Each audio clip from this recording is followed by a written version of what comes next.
Hi there, Christian here. It's Friday. And whilst it's not the last Friday for a while, it's the last nerding for the weekend this season. Anyway, it's been an incredible, unexpected run of 10 episodes, 11 if you include the pilot. This rare opportunity with lockdown to literally lock people down and speak to them for hours on end. I thank you so much, John, Dan, Dave, Anna, Charlie, Gary, Rupert, Segun, Rick, Trevor, and of course, in due course, Nitin. It's an amazing show today, Nitin Sawhney. It'll get deep. I promise you that.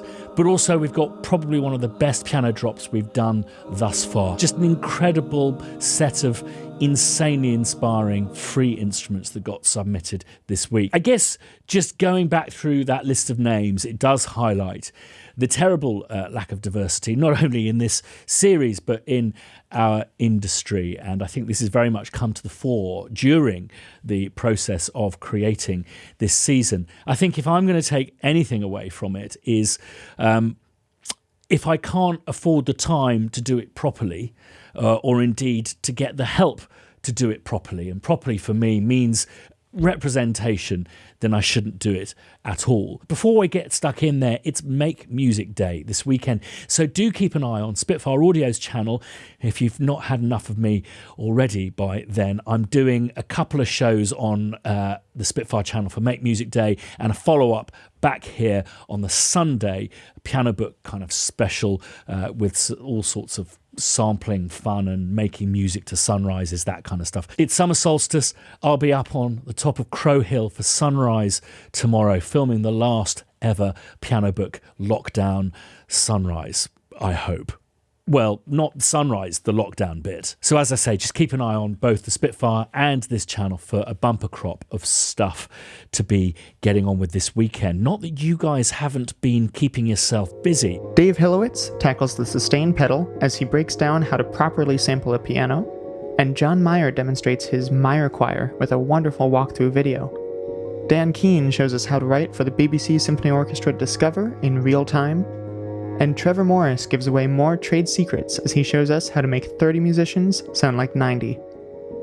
Ray Malik Creations shows us some beautiful footage of a trip to Thornton Beach, and Keith Theodosiou explains how he writes and how he avoids writer's block. Brood provides another dark and brooding piece called Pondering Darkness, and Osmund Eriksson takes us on a thrilling musical journey through the landscape of Svalbard. Shesh Rowie has scored another short film that she's called Street Soldier. Cess McMyth demonstrates how he's scored his entry to Spitfire's Westworld competition without a keyboard. And Native VS has continued programming a new modular sequence every day. Hi Christian, hi everyone. I'd like to draw your attention to a small competition that I'm running. I am going to be doing a charity jog on my birthday, the 28th of June, for the children's charity, the NSPCC here in the UK. And in return for a small donation, or a large donation if you can afford that, I'd like to mix a track of yours. I'm going to choose two winners and mix a track. If you go to my Twitter page, which is @JakeJackson, and look at the pinned tweet, then all the details you need are there. And it's hopefully as simple as that.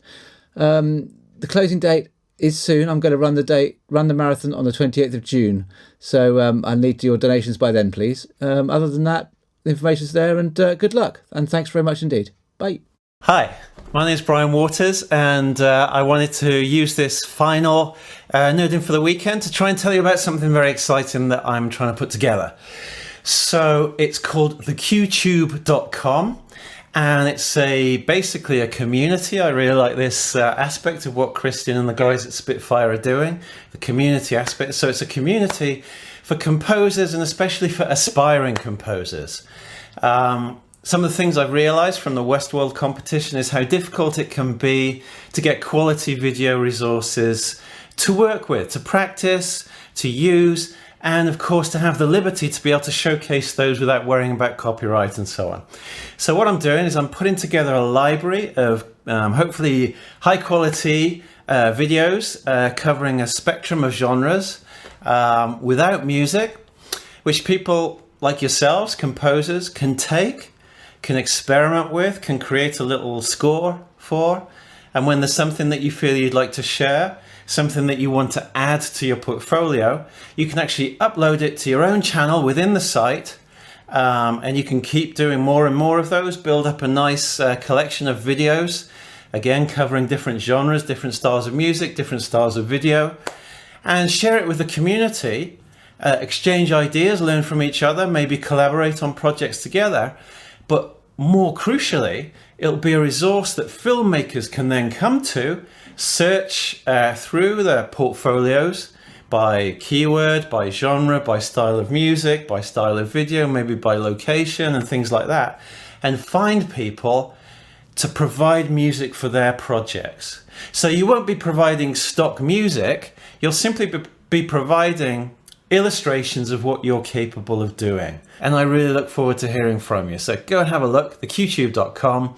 Have a great weekend and see you soon. Thanks so much for your enthusiasm around this whole idea of stuff to do to keep ourselves busy, healthy, fit, well, and happy over the weekends. Before I introduce Nitin, I think it'd just be great to get your feedback on how did you find the series. I think there were bits that worked, there were bits that didn't work. I'm not sure about the film element. I'm looking into putting these out as podcasts, and I think a lot of people will appreciate that they kind of work as audio, and maybe it could be something to work out to, walk to.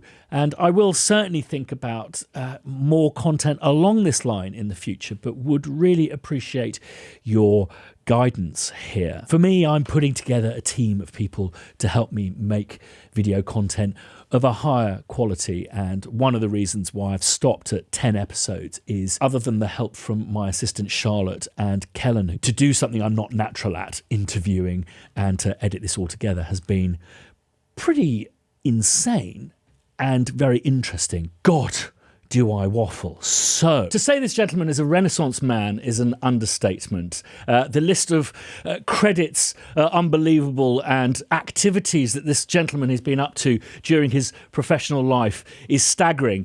But if anything, he sums up what makes me a proud Londoner, someone who has harnessed the melting pot that it is to be a part of this country and to be an active force within it. Someone who I'm honoured to refer to as a friend, Mr. Nitin Sawhney. Oh, thank you, Christian. That's a lovely thing to say. I appreciate it. How has lockdown been for you? Literally on the day of lockdown, I said to Harry and Tina, who work with me, that we probably needed to move the studio to my house. And so we did that literally in the nick of time. I've got the essentials here so I can carry on working on the stuff I'm doing right now. Of all of my composer friends, you straddle many areas of the industry, and naturally you must know a lot of people who have been really affected by this, in the sense of touring schedules being totally obliterated, that kind of stuff. What impact has it had directly on you? Is there a lot of stuff that you've had to put off? Yeah, I mean, I've had to put off, some things have been cancelled, some things have been postponed. I mean, for any musician right now, I was watching John Maclean earlier on with a small lockdown performance he did with Etienne Mbappe and Gary Husband and so on. But it was interesting that he said that every single musician is affected, and I do think that that's the case. Any performing musician is definitely affected. Yeah, it's very interesting. I'm the supporter of an amazing company called Edinburgh Music Lovers. Basically, the problem with Edinburgh is it's just,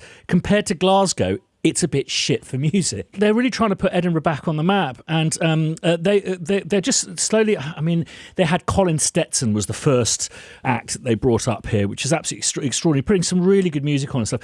And they recently had to cancel one of the gigs that they'd organised, which had sold out. It was a venue that had 600 people, so a small venue.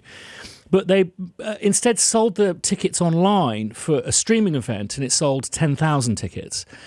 And whilst I don't think we ever not want to stop getting together and enjoying music together, I'm sure it's opening a few eyes to some possibilities there, as you mentioned as well. Yeah, I think that's the case. I mean, I haven't got into the idea of ticketing performances live, because I mean I've been looking, like a lot of people have, into latency issues and so on in terms of how you do things, and there's a number of people I've been speaking to, but it is I mean, that's the kind of holy grail, to be actually able to properly perform live, and to really make it work in a totally live context. But it's very I think it's there's still an electricity that you have between yourselves and other members of the band, and also the audience. There's a symbiotic relationship that kind of evolves between, I mean, there's a real electricity when you're performing. And of course, if you're somewhere like Camden Roundhouse or the Royal Albert Hall, and places that I perform,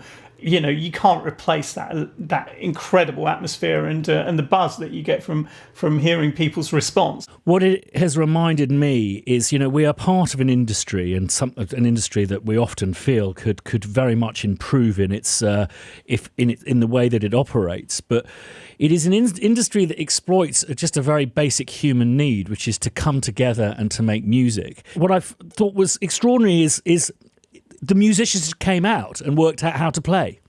I've always said, from oppression you get expression, and I think when you're in a very oppressive situation where you're kind of locked down, you can't really express yourself in the way you're used to. In a way, music becomes an even more powerful valve that to release a lot of that built up or pent up kind of those emotions and feelings. And right now I feel it's kind of weird, because some of the lyrics that I was writing for tracks like You Are or Down the Road, and some of the tracks that are coming out right now for the album, have been about isolation and feelings of isolation as an immigrant. And it's not just my album. I mean, I think it feeds into other things. I mean, it so happens that I'm writing the music for a film which is largely centered around the issue of isolation as well. So it's an odd one, because it kind of has fed into that. Having said that, it's been very hard not seeing friends. It's been very hard not to be able to be in a band, in a room with the band or with other musicians, and just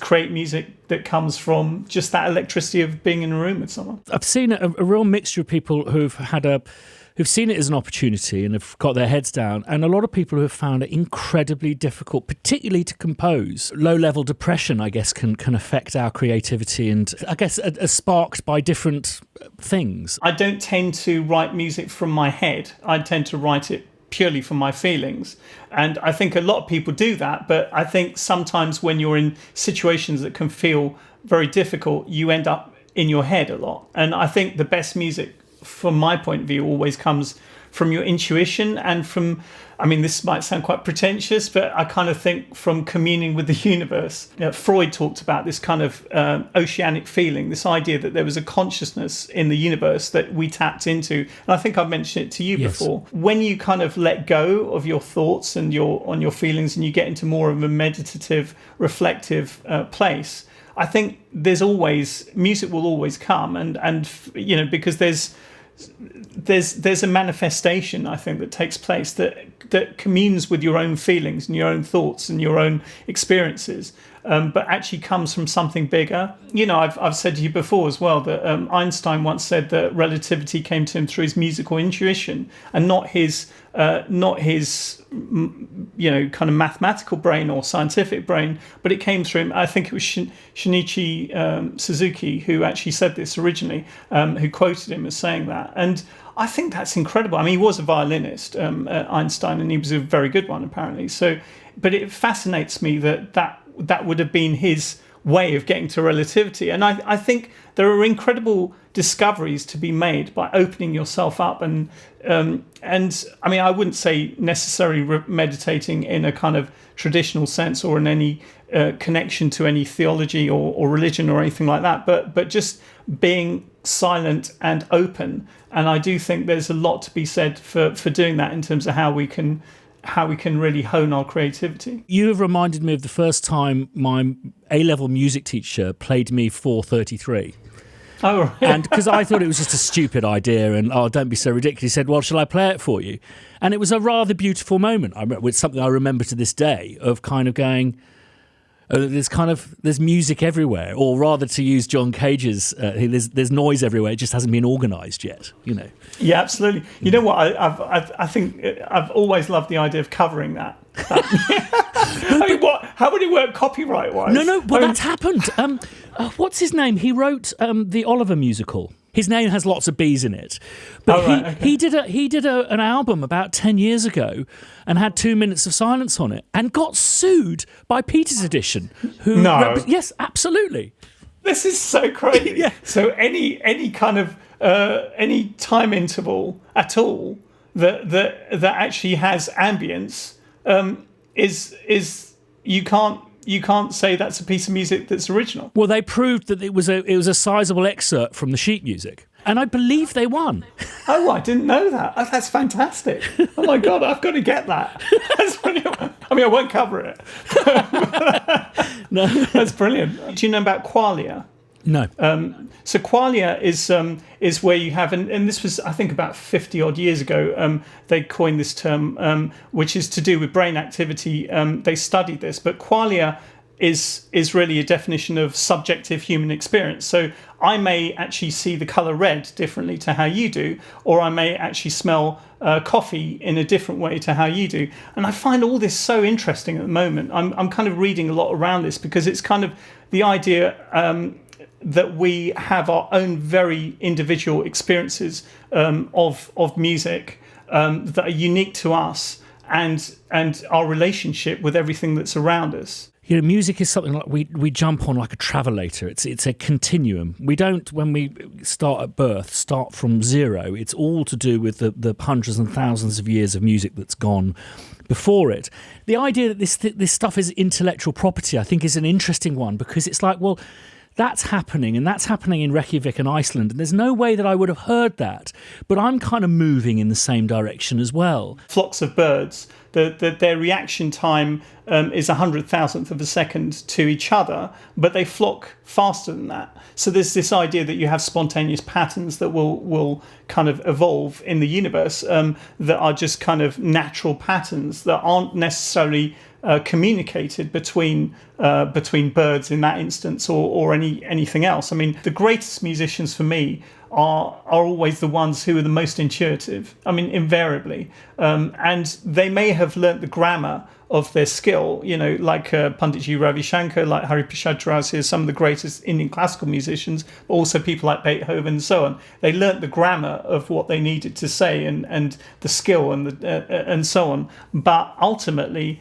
they use that grammar to help them to commune with something much deeper than just themselves in isolation. I do think it is queer and awful in a way that it is very likely that we're absolutely going to be last in the queue to be unlocked. There's still that level of uncertainty about next year, and we're booking gigs and so on, and we're trying to I'm working with the promoters Sembla and UTA I'm signed to and so on, and we have these discussions regularly about when can you rely on the idea that you can get out there and gig again. And I think that's the difficulty, is just trying to put certainty onto something that is just intrinsically unknown. We just don't know where we're going to be. I mean, I just rue the day that we had terribly dull politicians. I miss that.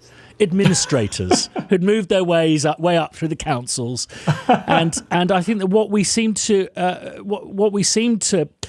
seems to appeal to us is egotists, and this is the worst time for ego, because with ego you don't have contrition. We look for certainty. We look for to leaders to have a sense of reassuring us that the path that we're on is the right one, and so when people are complete narcissists, they live in their own delusion, their own delusional bubble, and that can be very infectious. If you're looking for reassurance, then that's the thing. You're going to kind of follow people whose opinions you even may know are not making sense. For me, I have a responsibility in the way I think of music, because I think of it as a language, as you know, to find a way to reflect some of those feelings and thoughts. And it may not be literally, but I kind of I want to always reflect what's going on around me and my own opinions about it. And for people maybe who are from further afield, may not be aware, Nitin, that you are very outspoken and have appeared on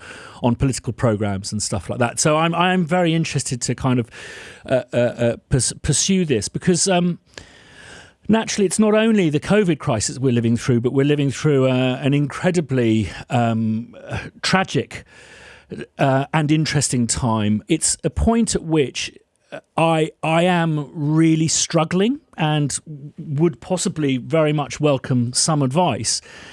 It doesn't matter when you're a keyboard player and a composer and you've got a social media channel, and it just doesn't matter. I can voice my opinion, and I'm a backroom boy where TV and film is concerned. But I'm part of this Spitfire audio thing, and there are literally hundreds of thousands of people who use our stuff, and there are, I would say, in excess of 1 million people who, through our various channels, view us. And suddenly, I'm really stuck. I've always felt that doing is better than saying, and not doing and not saying is the worst thing of all. I believe that you and I befriended via social media because I was very outspoken, and I've stopped being outspoken. I don't know if that's the right or wrong attitude, really. It's important to highlight inequity. If we have a platform, and also to try to address it if we have the possibility of doing so. So, for example, working with the PRS Foundation, those are conversations we have about, and we are literally going to be talking about Black Lives Matter, and it's a very important subject for us to look at. I mentioned on Twitter the other day, and I didn't mention who they were, but there's one particular film composer agency that had 46 composers on its books, and one of them was a person of colour. Blame culture is crap, and it destroys itself in a lot of ways. I'm much more interested in what can we do to redress that balance, and thinking in terms of equity. I was talking about this with someone else just the other day. Is the difference between the hashtag of All Lives Matter and Black Lives Matter. And I was saying, well, somebody actually said to me, he's a good friend, she said, well, I don't understand the anger at all Lives Matter, because All Lives Matter, they do, everyone's, and very, very well-meaning, she said this, and I could see, whereas quite a lot of right-wingers on social media have been talking about All Lives Matter, potentially to undermine the Black Lives Matter hashtag. But what I said was, well, the thing about it is Black Lives Matter is about what's just happened. It's a specific response to what happened to George Floyd and what happened with the police and police brutality, which were highlighted as a result of that. And so we have, so when we see Black Lives Matter, at least for a period of time, we need to give that space to actually set in and for us to really understand the issues around that before we start talking about everything mattering and all lives mattering, which of course they do, but we know that. I think what it made me feel was once bitten, twice shy,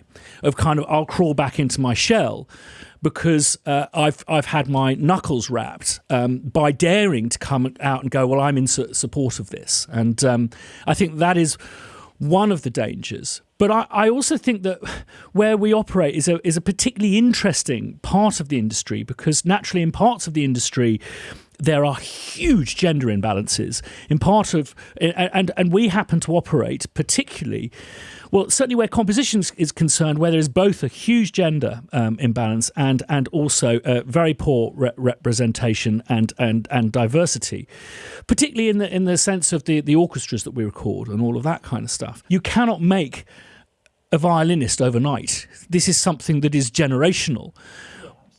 But I think we can look further for the talent that is out there and the talent that is suppressed. There's been this kind of binary conversation about equal opportunity and equality of outcome. And my personal view, and this is something, as you could probably tell, I'm still trying to form my own head, is that it's actually about a little bit of both. But also, for me, it's about a third very important point, it's about emphasis. Surely film music in itself should have readjust its emphasis on the many styles that we have. Certainly, for example, this great film industry that we have in London, why is it all orchestral music? I know I'm generalising massively. I was talking to an agent recently, and we were talking about blockbusters, and they said, well, we could put you up for this blockbuster, but they're going to ask how many blockbusters you've done, and I said, well, you need to say to them, how many people of colour are allowed anywhere near a blockbuster? I mean, tell me, show me. I mean, it's like historically that's not the case. So it's like if you're going to turn around and say that's going to count against me, I think it counts against you a lot more. When you have a bias, an unconscious bias that is endemic to the way in which people are selecting in the first place. I mean, I was talking to somebody about one orchestra in America that was doing blind auditions, and they found that they were naturally becoming far more inclusive just by rating people on their talent and skills. I guess one of the great fears that I have is that of tokenism, is that of me appearing to jump on bandwagons, and also, I guess, to a certain degree is, and this, I guess, is an interesting thing to talk about, is also being profiled myself. As a backroom, Top Gear composer, it doesn't matter, but as a representative of a company that has a large number of people who use our stuff, suddenly responsibility is greater. But I think that probably people have come to their own conclusions of a formerly red-headed guy with freckles who is fairly well-spoken. It forms a profile which possibly isn't accepting of the fact that I grew up in Ladbroke Grove and, I have a mixed-race daughter and all of these things that I don't think give me a greater right, but possibly...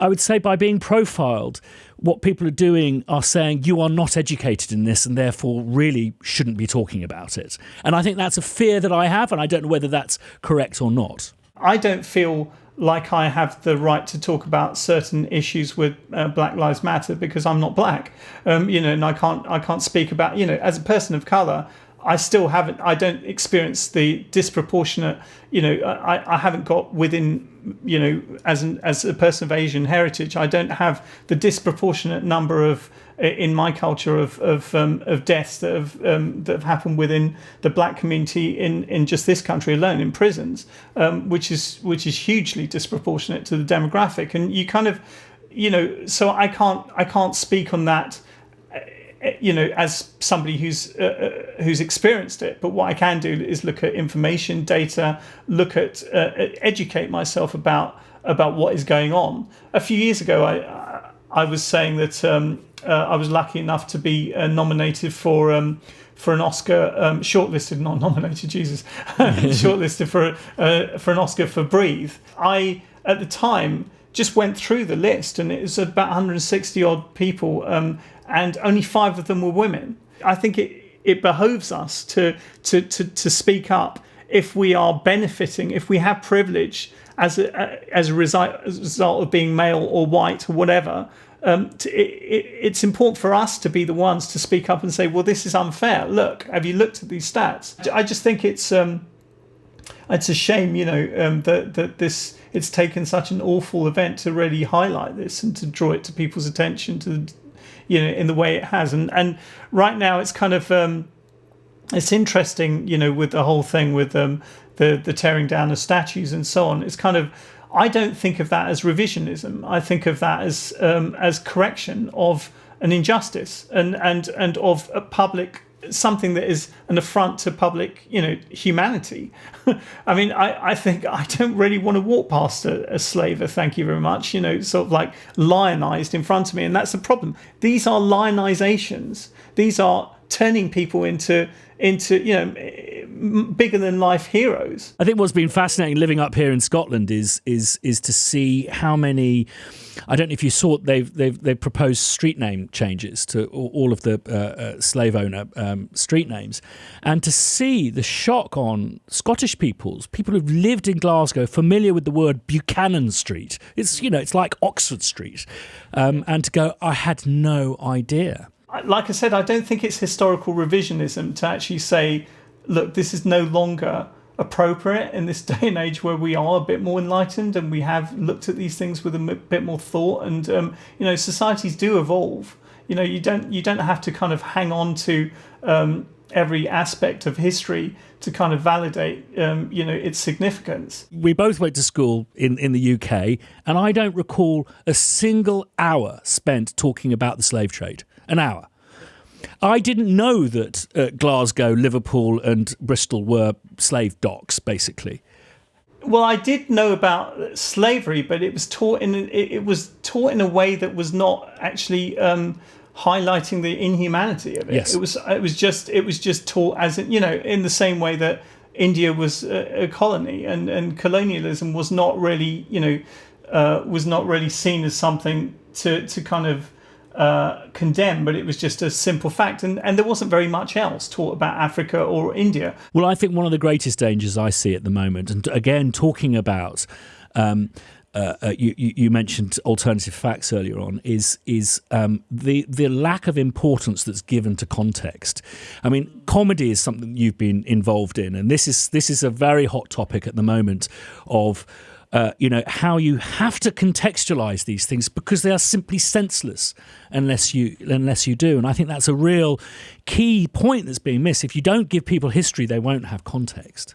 There is this whole thing where sometimes you will find people who are being satirical, but obviously you can't get the tone of it through a text or through Twitter or through social media. So it's kind of the idea. For example, with Fawlty Tower, the We Won the War kind of episode, some people would say, well, that's really offensive. And some people would say, no, this is an attack on jingoism. And it's actually satirizing that. And the difficulty is, where do you draw the line between what is satirical and what is literal? I don't wish to insult something I know that you've trained in, but I often feel that context has been removed and it's been replaced by the kind of practices undertaken by lawyers to going, well, if you actually look at his words, he didn't actually say that. And we've just stopped going, on a human level, I know what you fucking meant. Do you know what I mean? Yeah, but the problem is everyone subjectively, and this is what I meant by qualia, you've got people who subjectively will have different interpretations of intuition. And so somebody may take something literally and somebody else will take... You've got to have some kind of objective notion. And this is where I do respect the law, actually, in terms of how it's drafted and how it evolves. I mean, the thing about the law, which I do love about UK law, is that it's based on precedent and it evolves. It's dynamic. For example, if something is considered satirical, I think you can excuse certain languages as not being defamatory or slanderous or libelous. And it's kind of... it's actually, again, as you rightly said at the beginning, I think it's largely about context and thinking that way. So, I don't know if I ever told you this, but I am actually fictionally Alf Garnett's grandson. Of course. Well, I know your mum's doing this stuff. Yeah, which I don't know if it's somewhat more ominously makes me Tony Blair's brother-in-law by fiction. Wow. We shouldn't advertise that on YouTube. Listen, I must let you go soon, Nitin, but just something that I did, I have very much admired for you is you do stick your head above the parapet, and I understand that you have suffered the slings and arrows from social media, and what are your recommendations for people wanting to speak out but fearing this kind of cancel culture that we live in? As you say, this idea that it's so difficult to communicate these things in black and white text, and how have you coped with that? Well, I mean, I think it's important to speak from your heart and to speak from what you feel, but also to speak from research as well. So I will read around what my intrinsic feelings might be. So if my intuition is pushing me a certain way, I'll think, well, let me just look into that and how much evidence or information is available and how reliable are those sources that might back up what I'm saying before I'll tweet something.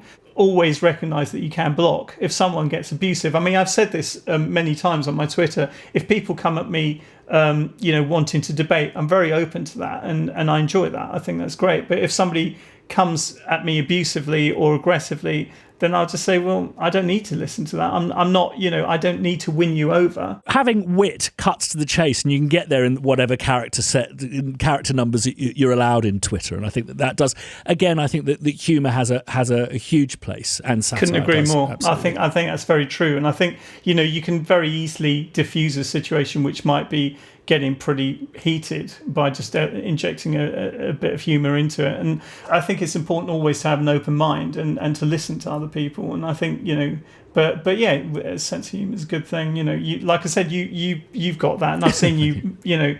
I mean, you are. Well, I'm Alf Garnett's grandson. Yeah, well, there you go.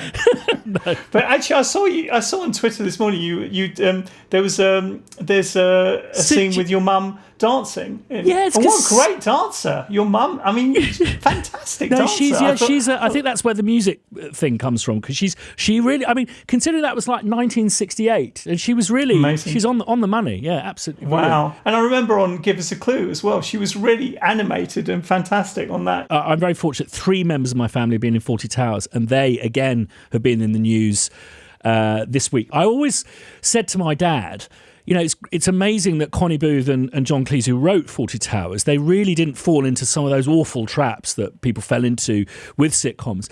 But actually, there's quite a lot edited out a few years ago, and Netflix has been putting the unedited ones on, which I think is... Well, I think it was is it the Colonel or whatever? I think he said some pretty dodgy stuff in one of them. Right. And I remember at the time when I was a kid, because I loved Fawlty Towers, and I went, and I remember kind of like...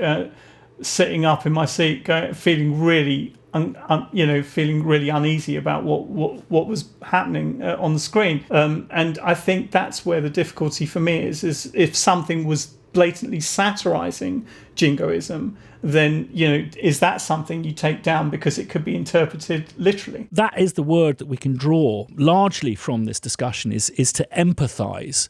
I think is a good starting point. I think Piaget talked about the idea that we evolve better when we're in diverse groups. And I kind of think that still holds true as an adult. You're going to evolve better empathy if you widen the diversity of your friends and network and the people you engage with. I think there's a lot to be said for actually opening up who you engage with and who you befriend.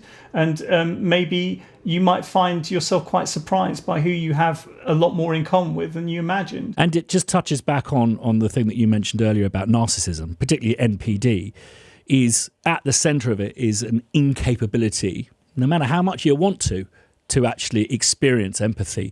And we have to ask ourselves, do we want people leading us, governing us, that are incapable of empathy? It's very difficult because they are charismatic. A lot of narcissists are very charismatic people, and it's undeniably the case. And so, that we live in a society that really, puts these people on pedestals. It's the cult of personality. I mean, so whereas before many years ago, like you said, it was the boring people who could do the job.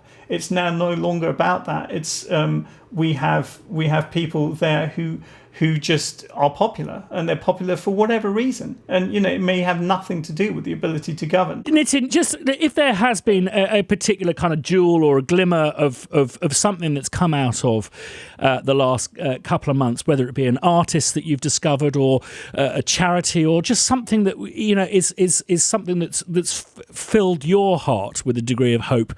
Is there anything that sticks out? Wow. I mean, I'm an ambassador for Best Beginnings, which is actually a charity that is about giving children the best start in life in the UK. I think that's a fantastic charity. But also, it's great being the chair of the PRS Foundation. I mean, that's very exciting for me because that's about helping artists who are coming up with new music, and it's mainly young artists who are creating something fresh and moving everything forward. It's great to be involved in something that is about funding those people. I think the Abraham, you know about the Abraham Wilson Foundation. Yes, as well. I do. And it's a fantastic organisation. I'm patron of that, and I think they really support a lot of amazing young black artists. I think there's a lot to feel really excited about that's going on right now. I think there is a real movement towards redressing the balance of the inequity that has existed in the music industry for a long time. And I think that's, for me, that's really optimistic. That's really kind of, that feels very hopeful. And I think, some of the most amazing jazz musicians I've heard in recent years are coming out of teenagers and are playing such advanced music. And I think that's because of the fact that they can get on YouTube and discover or learn anything they want. I think we're in exciting times in one way. I mean, I think there's a renaissance of sorts going on. I mean, you started by talking about renaissance, and I do think that we are, that means rebirth, and it means an awakening. And I think in the same way that you need a catalyst for that to happen. And I think this weird time that we're in with COVID, with George Floyd, with Trump, with a whole load of, it's almost like a perfect storm of bad stuff that's happened, but I think that from it something exciting could emerge where people will just wake up and recognize that things need to change. Thank you so much for your time, Nitin. It's been, as always, fascinating to talk to you. Yeah, same to you. Fantastic. Cheers. To start off this week's piano drop, we've got our good friend Angus Carey giving us the Harp piano. This piano was recorded at Goldsmith Studios, London, where I study a part-time master's course. The tone conveys a palm-muted technique that is lightly applied in order to allow the piano strings to resonate, causing a harp-like timbre.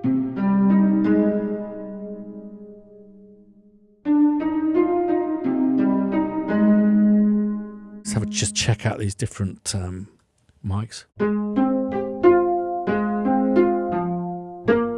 Again, love that there's the sound of the room there. I think these are really important to make the samples sound three-dimensional, not two-dimensional, these kind of really close-mic'd samples that some people are inclined to make. Lovely stereo image there, brilliant. And just a bit of reverb.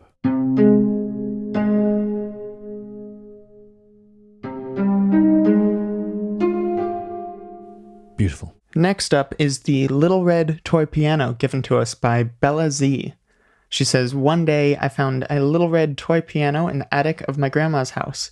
I played on it almost every time when I visited her because there weren't many other things to do. Now, 5 or 6 years later, I sampled it to maybe make music with it at home. Me like it a lot. This sounds amazing.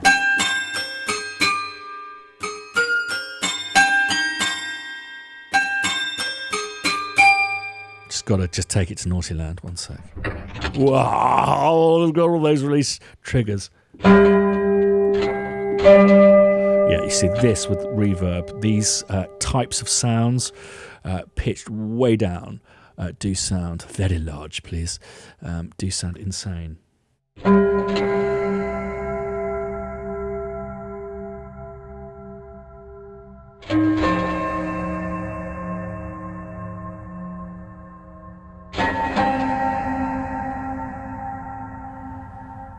Right, go away. I want.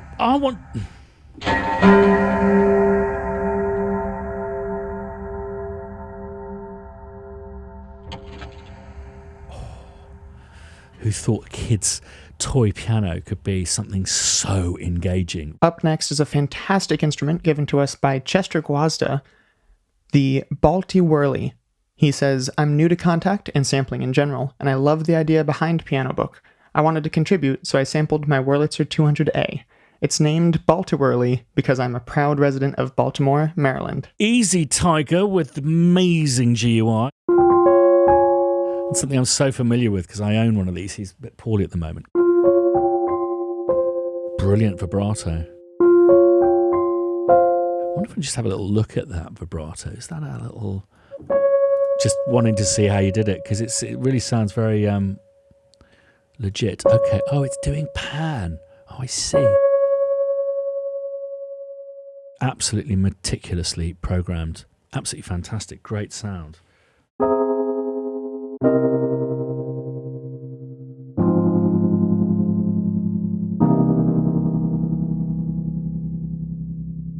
Liam Maclean is back with some acoustic harmonics. He writes, unfortunately, I have a lifelong medical condition, hemophilia, which causes problems with joints. Everyone is different, but for me, it impacts my elbows. As a result, playing guitar can be very difficult or even impossible at times. Recently, I found myself unable to play, but in need of some ambient guitar parts. I decided to record some 12th fret artificial harmonics, as you can play them one-handed.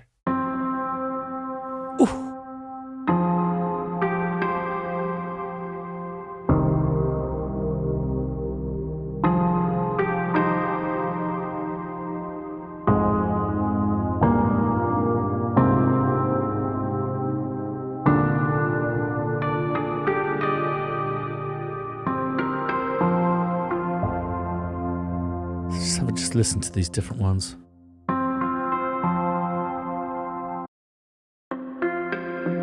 So very different sounds indeed.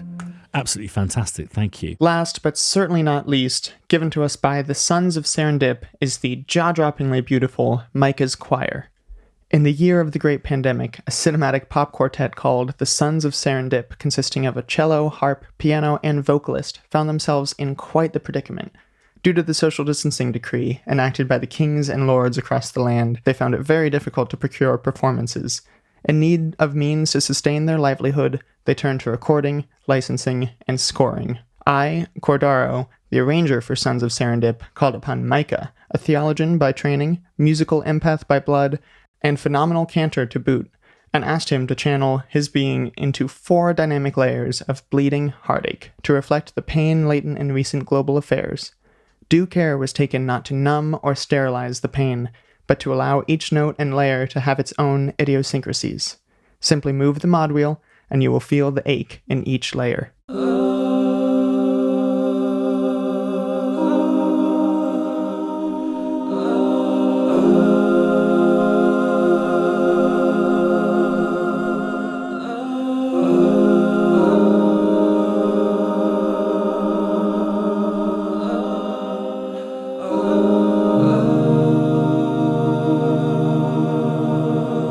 This is what I'm talking about. This is where I find this blurring of samples and performances working into your compositions absolutely fascinating. It's time travel for me.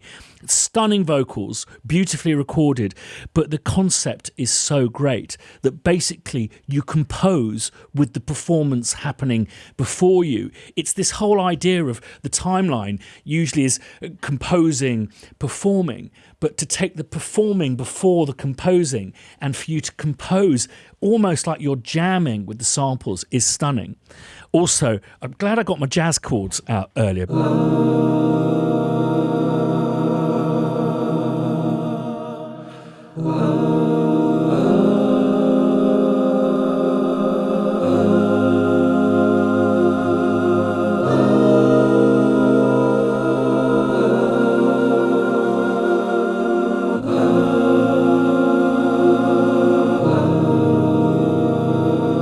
Excellent. Let's just have a look at these different levers here.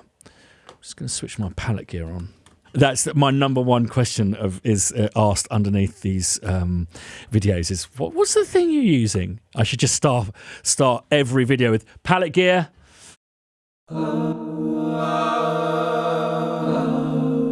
Ooh.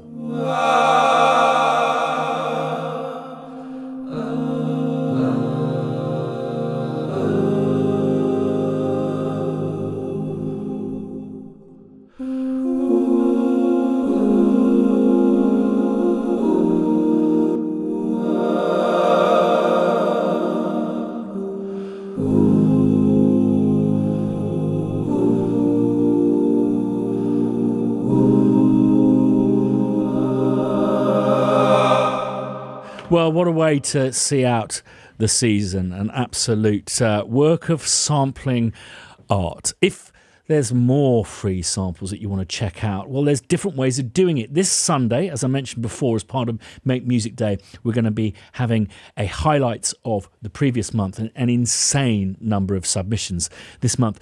But also, check out the new Piano Book YouTube channel, which has all of these amazing sunrises we've been collecting throughout the lockdown. Just a way of looking at nice images and hearing some amazing instruments that you can download for free in context. And links to the pianos are all linked underneath those films.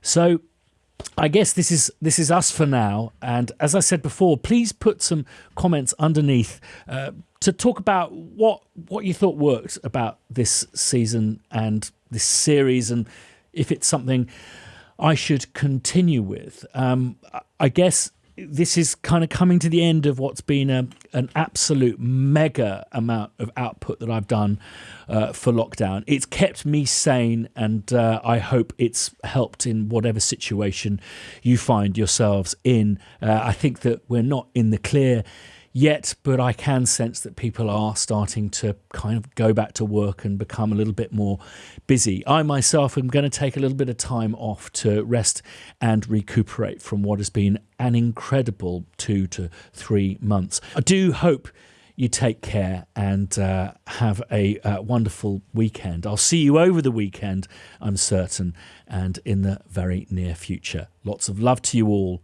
See you soon, and thanks for your support. Bye-bye.